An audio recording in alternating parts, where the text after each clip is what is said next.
This is Andy Gutierrez from StarWars.com, and you are listening to Coffee with Kenobi with Dan Z. This is the podcast you're looking for. This is James Arnold Taylor, and you're listening to Coffee with Kenobi. I have a good feeling about this. Hello, everybody. Welcome to Coffee with Kenobi. And joining me as my very special guest is the... what is it? The Senior Creative Executive, which just sounds silly. It sounds very nice. That is, of course, our good friend Matt Martin. Matt, welcome to the show. Thank you. I'm so shocked it's taken us this long to actually do this. I know. I've known you for what, like 8 years? 9 years? Something like that, yeah. Yeah. So, hey, you are worth the wait, buddy. For sure. I hope so. Yeah. Well, maybe I should wait and say that for the end. We'll see. Okay, so here we are. We're talking with you. I want to know first, just as a fan, because you were a Star Wars fan long before you were a part of the Lucasfilm and this community. What made you first fall in love with Star Wars?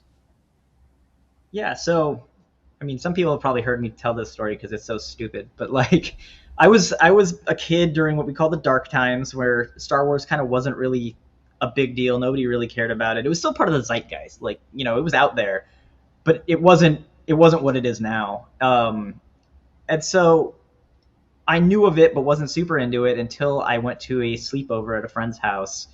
On a whim, they decided to put on Return of the Jedi. You know, it's like midnight. We're sitting there watching Return of the Jedi. Everybody else falls asleep because we're kids. And I was just fixated. Like it blew my mind in a way that I don't think that anything else ever had, you know, before or since, to the point where I actually left the sleepover, walked home, and watched the other two films that same night. Oh, cool. And then I continued to watch one of those movies literally every single night, like while laying in bed for, you know, the next 5-8 years, something like that. So that was really what got me into it. So then what was the first one that you saw on the big screen? Was it Phantom Menace? Or did you see No, the special first one I edition? saw on the big screen was special editions. So obviously I was a massive Star Wars fan. My parents are great and were very, very supportive of that. And I lived in Camarillo, California, which is like a little less than an hour away from LA, from Hollywood. And the what was then the Man Chinese Theater was doing a preview screening of the special editions that like you could get tickets for via a radio thing. I don't know if it was a contest or you just have to call first or whatever, but my dad managed to get us tickets. So I actually saw each one of those the day before they were released at the Chinese, which was probably the most ideal place to see those movies. Oh yeah. I thought it was I thought it was amazing that for the finale at the premiere of The Rise of Skywalker, I got to see it at the Man's Chinese Theater, and I thought, well, there's really no more apropos place to watch it. Yeah. Yep, exactly. I was actually just there yesterday to see Raiders on IMAX, which is pretty sweet too. Oh man, Clayton and I were like, I wish I knew this was playing because when we were there, of course, for D23, we were like, we should have went to this if we knew. Was it amazing? Yeah, it was great. I mean, that's a really cool IMAX. That's like a proper huge IMAX theater. So that was awesome. It's not the first time I'd seen Raiders on the big screen, but sure, seeing it in that environment was really nice. And yeah, I didn't know it was happening either. I randomly saw the Chinese tweet about it, and I'm like, oh, that's weird. I didn't know we released this in any capacity, but I'm there. Oh, yeah, that's terrific. So obviously, as we said, I love your history with. I think everyone's history with seeing these movies for the first time is a really cool window into where the passion starts. But what made you realize you wanted to make it more than that and actually work on Star Wars? And what was your career path like? Sure. I don't exactly know when I decided. It was one of those things that I was obsessed with it as a kid. Before they started re-releasing things, I would read like the West End Game source books like they were fiction. Like I would just read them like a novel.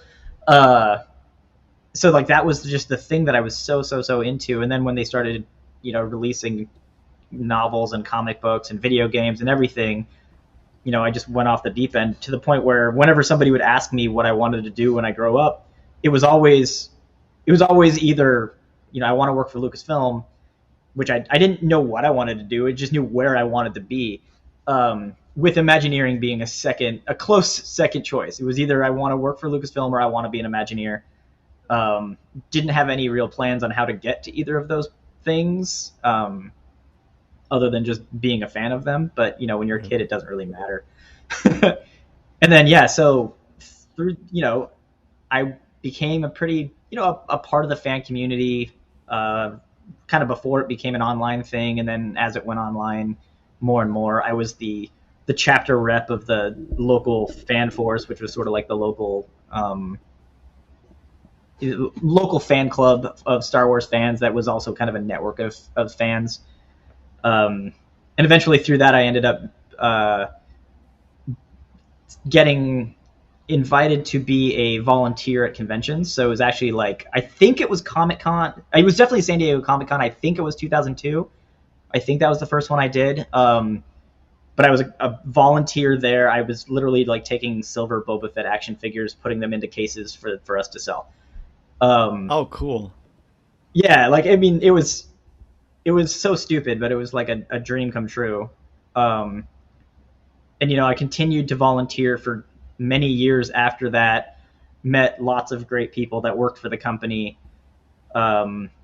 Eventually, I started going to college for visual communications, which is sort of it's kind of like graphic design, but a little bit more theoretical, a little bit less on the art side, but definitely design. And the people that ran StarWarsShop.com at the time knew me from conventions, knew I was going to school for that, and they needed somebody as a freelancer to do really basic, grunt work design stuff. So sizing images to be, to fit the format of their website, or making banner ads, really boring stuff. Nothing particularly creative, but they knew that I knew their site and would jump at that. So they gave me the opportunity to work freelance for that. So I did that for a little bit while still volunteering. And eventually one of the people that I worked for, who was the buyer and product developer for the online store, told me he was leaving. I, on a whim, applied for his job, knowing absolutely nothing about buying or product development for the most part. And the person that was managing the store at the time essentially decided to take a risk on me, knowing that it's easier to teach the buying side of things than the Star Wars side of things. And that was kind of how I made it into the company. And then, from there, eventually started at we were part of StarWars.com. So when Star Wars Shop started to get sort of sunset, and Pablo Hidalgo, who was the content manager for the site at the time, was moving off to another position. It was sort of a easy thing to kind of move me into that position, since I knew the site so well and I knew Star Wars very well, and I could write well enough. So I was brought over there, did that for a while, and I was eventually, at one point, I was overseeing all of the Star Wars social media with just one person that was under me for that, which was Andy Gutierrez. Then I was also producing all of the video stuff with the video team for StarWars.com, and I was overseeing all of the content on StarWars.com, working with freelancers like yourself. It was a lot. And then I guess we're going the whole career path. From there, it was, in 2012, Kathy Kennedy said that she was creating a team to help work on new Star Wars storytelling. I looked at my boss at the time and I said, that's what I want to do. I told my mom. Eventually the job popped up just on the website. My mom forwarded it to me. She's like, is this the thing that you wanted? And that was it. And I applied and went through the whole rigmarole. I kind of think I was the only one that they actually interviewed, so I think they wanted somebody internal for that particular role. And I think I was kind of the natural choice based on everybody else who was working at the company at the time. and yeah, that's kind of been that ever since. And that job obviously has changed and evolved over time, but that's essentially where I'm at now.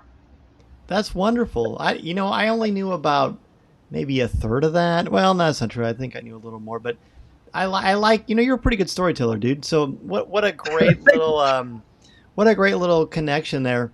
And it's funny when you mentioned the Star Wars shop, I tell you what, I think every day for like 2 months, Monday through Friday, not on the weekends, I called that Star Wars shop line and asked if they had the 12-inch Darth Maul. I'm serious. Like, I don't know if you ever answered phones, but if you did, I'm sure I talked to you at some point. No, I definitely never answered phones, thankfully. I was always behind a computer, lots and lots of spreadsheets. That's cool. No, I love. Boy, I miss those days. Then the Star Wars message boards. Boy, that was a great online community. Yeah, that was really fun. And you could change your avatar. That was fun. I probably wasn't as productive in my real job as I should have been because that was just a lot of fun. But so you've got your job, obviously, as you just told us, has a mythology of its own for many fans. What can you share about what your job is like? I mean, it's not as glamorous as what people might think. It's a big mix of meetings, which nowadays tend to be primarily in Zoom, and reading, like lots and lots and lots and lots and lots of reading. So I'm literally either sitting at a computer talking to people about Star Wars, or sitting on a couch or laying on a bed or whatever's comfortable reading about Star Wars. I do everything on my iPad, so I find the most comfortable spot I can and crash there and just reading, providing notes, giving feedback on sort of both overall story kind of trajectory and what works best for storytelling in general, and then obviously Star Wars lore and Star Wars as a franchise. Just trying to help our various creators tell the best stories and the best Star Wars stories that we can. I told Pablo once I like to imagine it's like the beginning of the original Superman, where the creator, whoever's working on the project, is sitting in this little ring, and the three, like a bunch of you are just around them. There's your giant heads talking to them. I think that's kind of funny. I think at one point it might have been a little bit like that. Now, content that we tend to be sort of spread out across different mediums. So, like, obviously Pablo's on my team and I work with him, but it's actually relatively rare that I'm necessarily in the same room as him for meetings, because he's working on one project and I'm working on another or whatever. Right. No, that makes sense. I mean, there's obviously a lot of Star Wars that goes on and a lot of fun things to do. So if you had to explain, let's pretend like there's someone out there who doesn't know much about Star Wars. I guess my wife, for example. But if you had to explain Star Wars to someone completely unfamiliar with it, I guess they've never been to a grocery store in their life, what would you tell them, and how would you recommend it? Ooh, that's so hard. I don't know how I'd answer. I don't know. No, that's not fair. You can't answer a question you don't even have an answer for. I think I could wing it. I don't know. I think I would try to explain that it's a modern myth. It's really a very grounded story about a person who comes from nothing and rises up to become a hero, sort of in the trappings of a science fiction and fantasy world. But it's not in an intimidating way. It's not so sci-fi that you need to be a sci-fi fan, or so fantasy that you need to be a fantasy fan. Its storytelling is done in such a way that anybody can relate to it, and it's you could tell a good Star Wars story without any of the Star Wars nouns, and it's just going to be a good story. I love that. So I would say that's probably my elevator pitch, I suppose. It's a good one. You're hired. Well, what I also think is cool about the majority, I would say just about every Star Wars story that's out there now, whether it's book or animation or film, I really feel like, for the most part, you could just turn it on or flip the page or whatever, and you wouldn't feel lost. Like, I don't know that you can say that about a lot of franchises, because obviously Star Wars is a very deep, rich lore. I mean, you know that better than I do.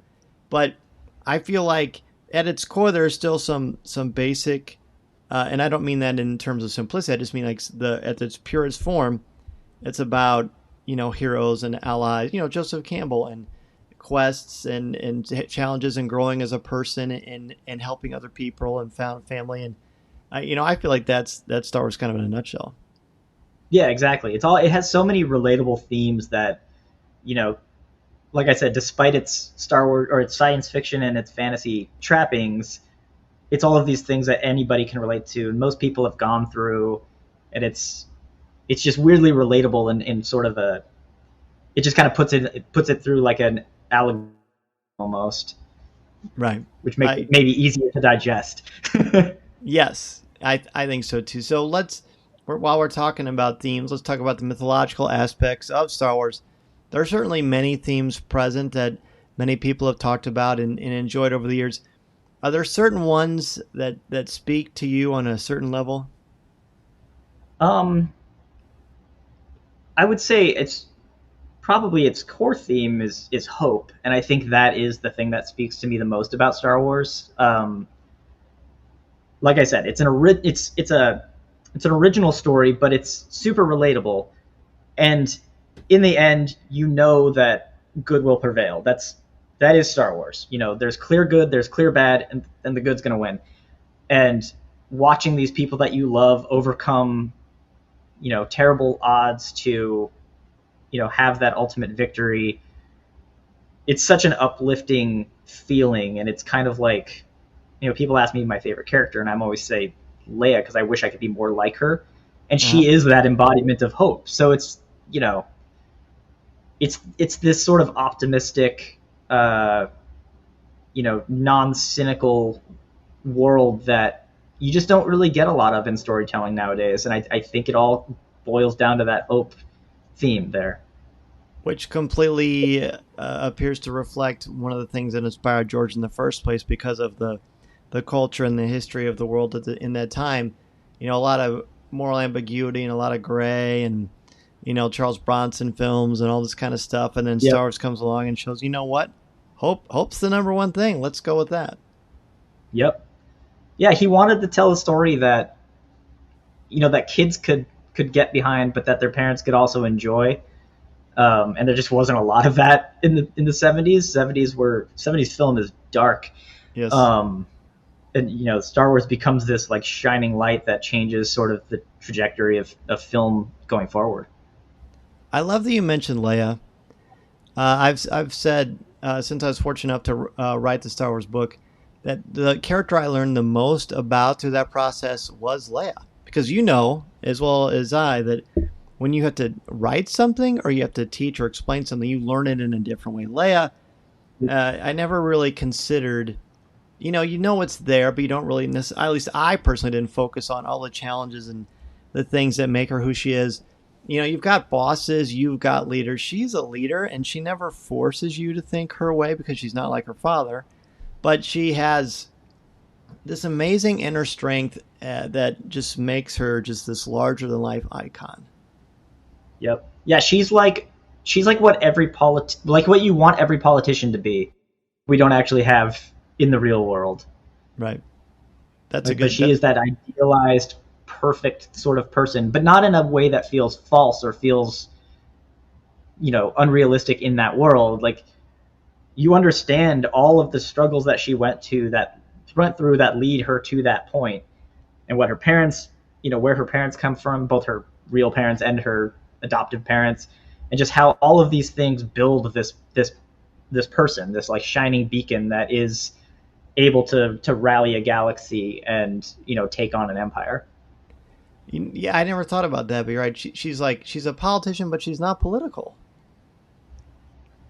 Yeah, I mean, she is. We just never really see that side of her. It's not like we ever see Leia hanging out in the Senate, but she did it. Right. You just accept it.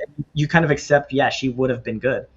She would have been on that podium the same way that Padme was. Mm-hmm. Oh, absolutely. But I think what triggered it the most for me is you referenced it really beautifully. She's authentic. She's authentically herself. No hidden agendas. You know how she feels. Yeah, exactly. Which is really cool. So let's talk about the collaborative nature of working with the Disney parks and what that means to you both as a professional and as a fan. Because when when Galaxy's Edge opened in 2019 in California, I was fortunate enough to be one of the people that first experienced that, and I got to talk to you there by the X-wing, and I remember being so excited for you. Because I know, you and I have become good friends over the years, and I know how much you love these parks. So, I mean, it's like, like you said at the top of the show, you've got the Imagineering call to it, and then you love Lucasfilm and Star Wars, and boom, look at this. Yep. Yeah, I'm Imagineering adjacent is what I usually say. Yeah, no, but it's both personally and professionally, it's incredible. Personally, I'm from Southern California. Disneyland has been a part of my life for a very long time. Basically, ever since I was, or I guess I shouldn't say, ever since I knew anybody who was able to drive, because I actually didn't get my license for a couple of years after. But as soon as I had friends that were able to drive, I had an annual pass, and we were there all the time. And even when I was living in San Francisco for 12 years, we would make the trek down about once a month just to go to Disneyland. I've been to every Disney park except for Hong Kong at this point. And it's just, I love the feeling of being there. I love the joy that it brings people. I love being around just the energy of those parks. And I love an immersive and, sort of interactive experiences. And, it's just my favorite thing in the world. So getting to work on it was mind blowing. And then obviously, I've known as a fan how important and how creative and amazing Walt Disney Imagineering is. So being able to work with those people, being able to sit in the room with them, speak out, work out a story or work out what an attraction should be or a store's story should be, or any little minor thing is so fun because they are as brilliant as they always come across in documentaries and things. And they're just super, super fun to be around. So, I'm way fortunate and get super excited anytime I have, Imagineering meetings pop up on my calendar. Well, I remember, maybe it was at Galaxy's Edge. I don't think it was at the Star Cruiser because I think that was well after. Yeah, it had to be after.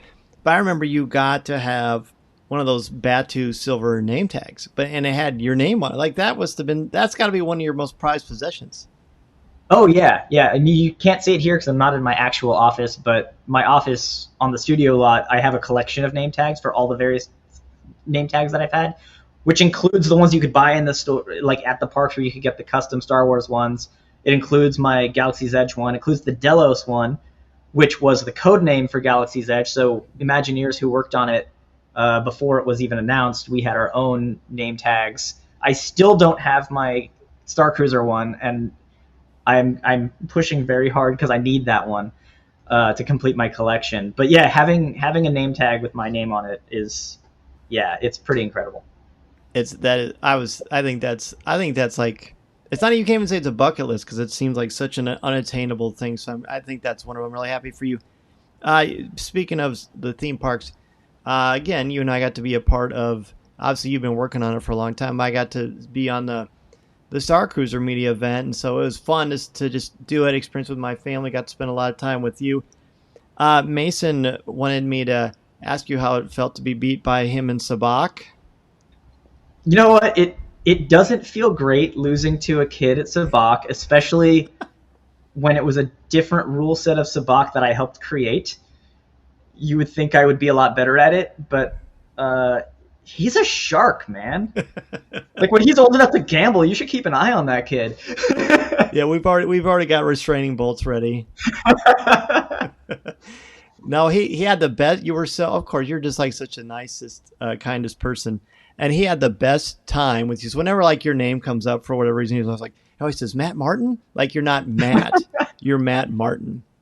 But I feel like the Star Cruiser is just an amazing, wonderful experience. It's so incredibly unique, isn't it? Yeah, it really is unlike anything that I had ever experienced. I remember the very first time I did it, it was early playtest, and I was nervous. I was like, what if this doesn't work? And what if it doesn't work for me? Because I'm relatively introverted. I'm not, going out there and LARPing on the weekends or anything like that. I'm like, what if I don't get pulled into it? And from like the first interaction with a character, I, was so on board and just was like just so into it the whole time. And I just had the most amazing experience. And by the end of it, I just looked at Scott Trowbridge and a couple of the other Imagineers and was like, whoa, this totally works. And I miss it now. Like I've done it a couple times early on. I actually haven't done it since it opened properly. And I miss it. Like, we talk, AJ and I talk about it all the time. We're like, I wish we could go back to Star Cruiser. We could forget about real life and you just sort of live in Star Wars for a while. And I think I hope it is seen as sort of the future of immersive entertainment to some extent. Yeah. Because it's such a crazy thing, and it's the sort of thing that only Disney could do. And I'm so appreciative to whichever Disney execs actually greenlit the crazy thing, because if I saw that on paper, I would have been like, whoa, that's nuts. But I really do think it is a harbinger of the future, and I hope first off, I hope we get to do more, because I would love to do more Star Wars ones, but I kind of just hope Disney gets to do more so I can just go enjoy more experiences, in that same sort of format, for different IPs, original IPs, whatever. I just, I'm on board. I'm sold on it. I agree, and I remember we talked about that. Like, what's so amazing about the Star Cruiser, and we're super excited because we're taking a bunch of listeners next summer, June 12th to the 14th. Oh, that's awesome! I know. I'm jealous. Well, hey man, we'll save you a spot. But there's just so many cool things to do, and it doesn't really matter what's going on in the world. You can go there and you don't turn off your brain, because there's a lot going on. But I like what you mentioned, because my wife is introverted too, and she said a very similar thing. She said, you know what, I thought I was whatever, but she was completely pulled in. It just has a very organic way of doing that, which I think is really amazing. So kudos to you and the team for making that happen. Thank you. It's funny that you mentioned that you kind of forget the real world, because I don't know if it was the one that you were on, but definitely one that I think it was my first real test cruise. That wasn't a play test. It was just like the thing all the way through. Was the weekend of both the Super Bowl and Valentine's Day. I mean, I'm not a football guy, but like, it wasn't until we left that we realized, oh, whoa, we missed two big cultural events, and didn't even dawn on us. The date did not even occur. That says it all. All right, so let's transition out of Star Wars a little bit. I know one of my favorite things to talk to you about is not Star Wars related, but horror movies. And of course, we're getting near. We're in the throes of fall, and it's Halloween season. But what other non-Star Wars stories, not necessarily Halloween, but anything, what do you enjoy as a fan? Where you're not working on it, you're just able to, I just want to watch a good story. What do you enjoy? Yeah, I mean, horror movies are definitely my thing. That is my genre, 100%. There is no other genre in the world that I would watch just because of that. But if somebody says there's a new horror movie in theaters, I'm gonna go see it. Speaking of, you should go see Barbarian. It's amazing. It just came out. It's so good. It'll blow your mind. It does some really interesting, smart storytelling stuff that I think you will appreciate. Cool. But it's nothing like anybody expects it to be, and that's what was so great about it. So don't look into it. Just go watch it. Okay. But yeah, I mean, I'm sort of a nerd in general, so I do take in most of the big pop culture stuff. I like Marvel's, the MCU. I read a lot of comic books, so I read Marvel's comics. I read a lot of independent horror comics and things like that as well. I haven't read an actual novel that wasn't an audiobook in many years, and it makes me sad, but I think it's just because I spend so much time having to read for work, I don't quite enjoy it the same way that I used to. But I've listened to some pretty cool audiobooks lately. I recently listened to the autobiography of Elvira. Oh. And it was amazing. And the audiobook was great because it was read by her. And she's a horror icon, but she's also one of those people that I feel like I've sort of grown up with.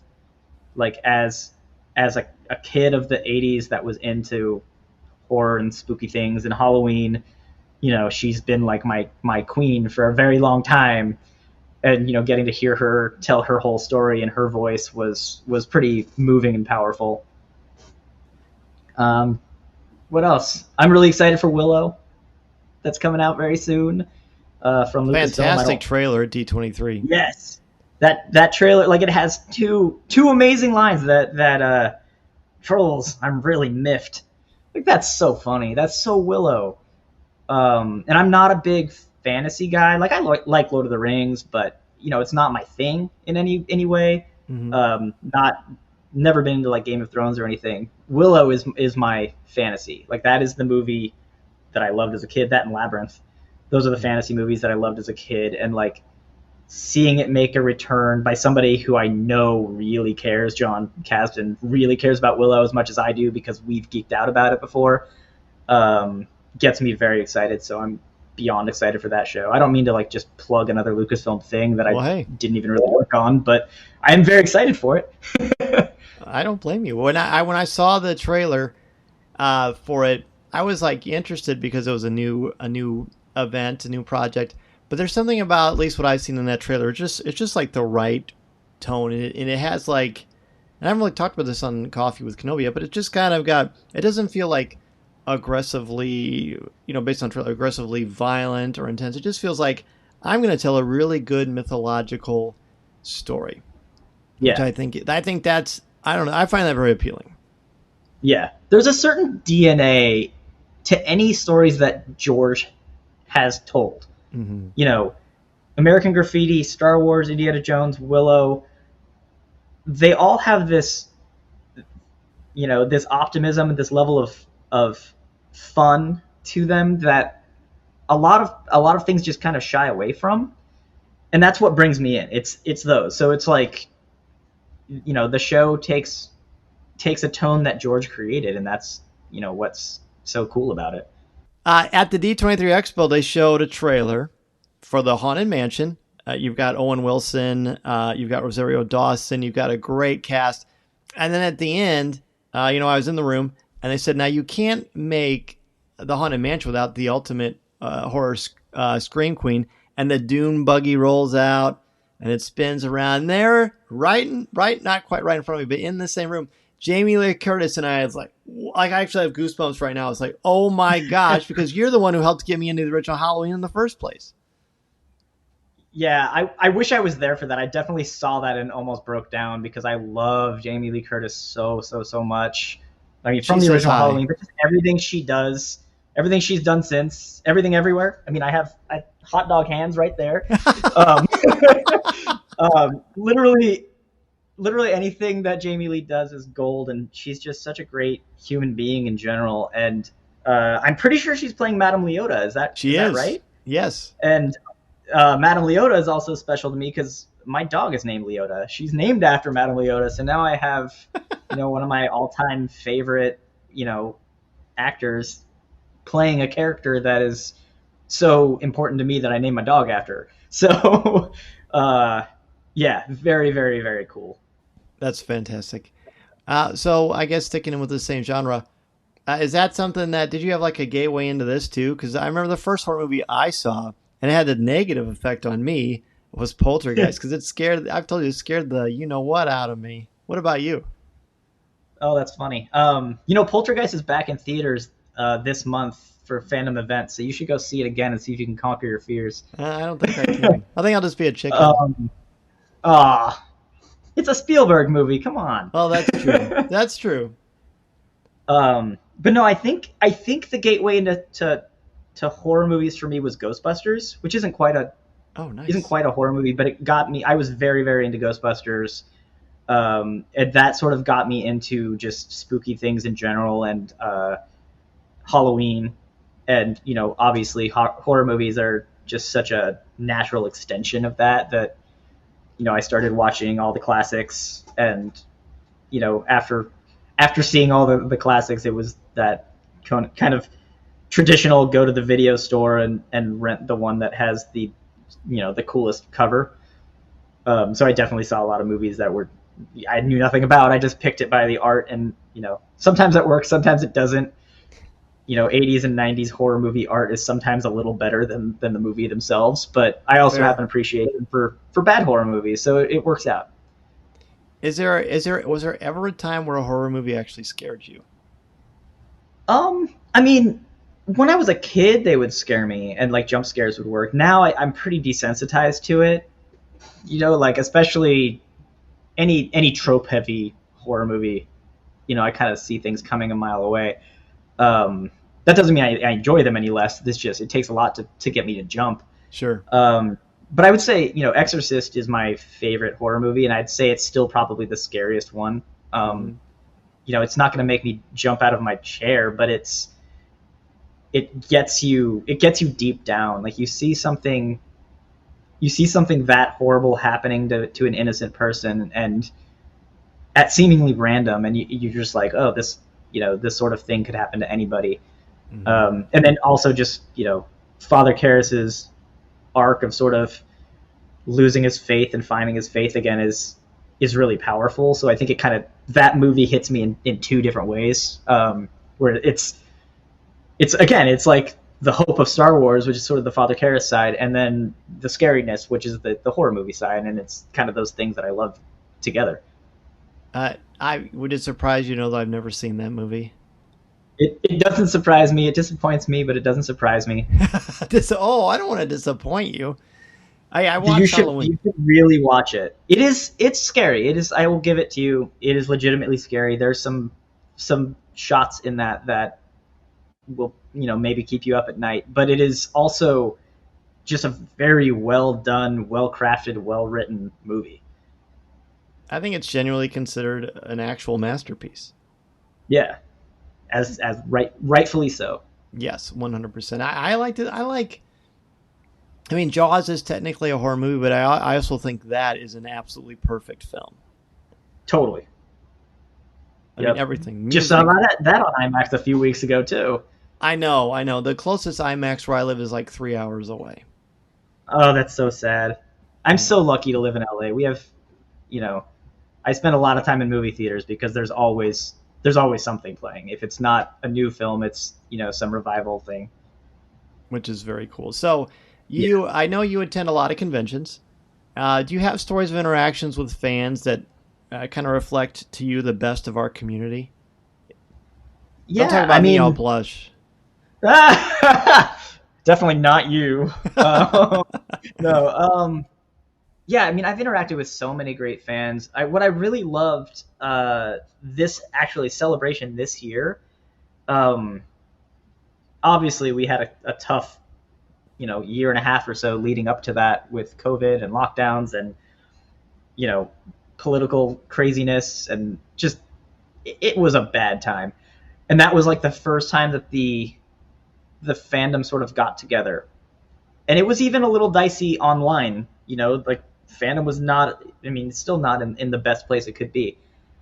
And so I was a little bit concerned about what celebration would bring with that atmosphere. But it was so uplifting to just be walking around and just nonstop hearing people compliment people. You know, either that costume is so great, or how did you do this, or it's so good to see you.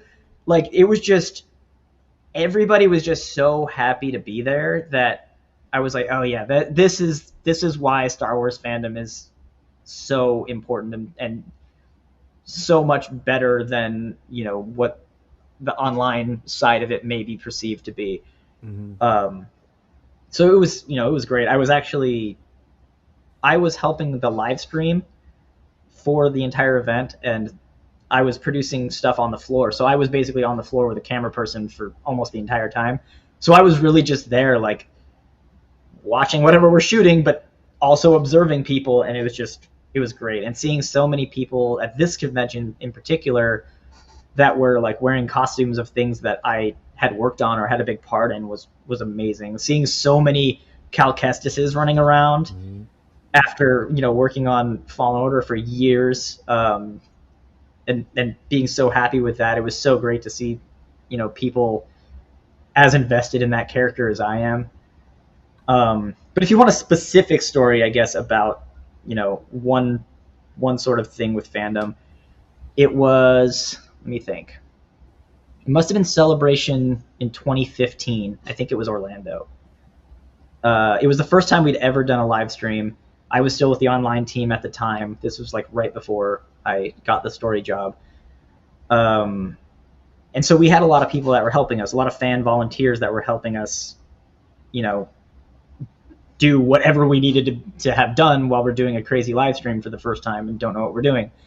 One of them was a huge Rebels fan. Like, Rebels was one of the things that he loved more than anything.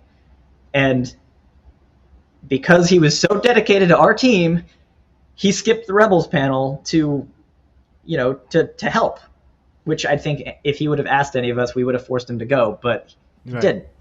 Skipped the Rebels panel, didn't see the trailer, didn't see anything. And I was upstairs in our office with him, you know, a couple hours later. He told me this, and I was like, what were you thinking? He's like, no, you know, I needed to be here. I needed to help you guys. I was, you know, you guys needed me. And I'm like, well, we did, but still. But because I was also the person that had to post trailers and things online, I had the file for the trailer. So I was like, look, dude, sit down at my computer. We're going to turn the lights off. You're going to watch the trailer here. So I got to sit and basically watch him react to the trailer, and that was a really moving experience. You know, like I still remember there's the part, it fades to black and you hear Captain Rex's voice. Yes. And like seeing him light up, like, oh yeah, that's what this is all about. So that I think is probably one of my favorite kind of fandom stories. Oh, I think that's beautiful. I remember being there watching that, and that crowd erupted. So I can just imagine his heart must have grown like the Grinch's, man. That exactly. That's terrific. That's terrific. Yeah, I think Star Wars Celebration. You know, I like what you said. The perceived online opinion of Star Wars fans that's a really good use of verbiage there, because I feel like for the most part they're wonderful, and that I think Star Wars does for so many of us. It's an escape. It makes you think, and it really teaches us that there is really so much good in humanity. You just have to have that hope that you continue to mention. So Matt, I'm going to ask you one more question. It's a pretty tough question, but I have faith in you. Are you ready for this? Let's do it.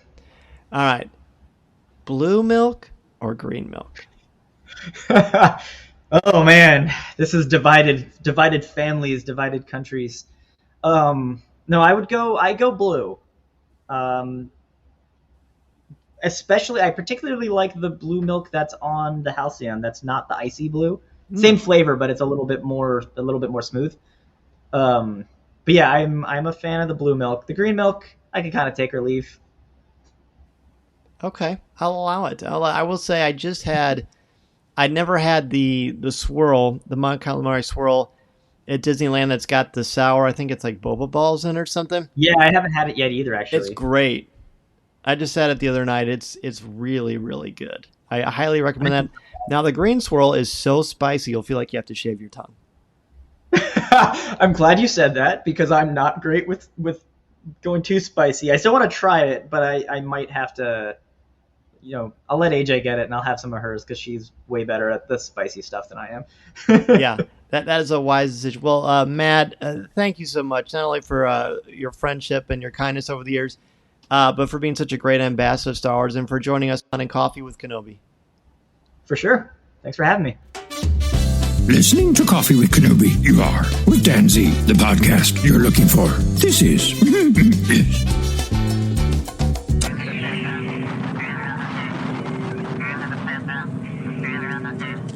This podcast is not endorsed by the Walt Disney Company or Lucasfilm Limited. It is intended for entertainment and informational purposes only. The official Star Wars website can be found at www.starwars.com. Star Wars, all names, sounds, and any other Star Wars related items are registered trademarks and or copyrights of Disney and their respective trademark and copyright holders. All original content of this podcast is the intellectual property of Coffee with Kenobi unless otherwise indicated. This is the podcast you're looking for. There's no one here. Move along.